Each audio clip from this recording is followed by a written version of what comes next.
You are looking at Julian's pronunciation guide, where we look at how to pronounce better some of the most mispronounced words in the world, like this other curious word. But how do you say what you're looking for today? Let's learn how to pronounce this word, this phrase. If you want to learn more medical terms, names from anatomy, stay tuned.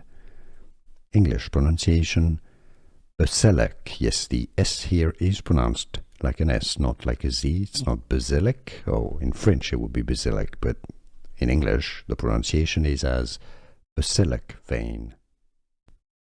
Let's learn how to pronounce this word, this phrase. If you want to learn more medical terms, names from anatomy, stay tuned. English pronunciation: basilic. Yes, the S here is pronounced like an S, not like a Z. It's not basilic. Oh, in French it would be basilic, but in English the pronunciation is as basilic vein. Here are more videos on how to pronounce more confusing words and names too many mispronounced. Like this video if you found it useful. I appreciate your support. I'll see you soon, and thanks for watching.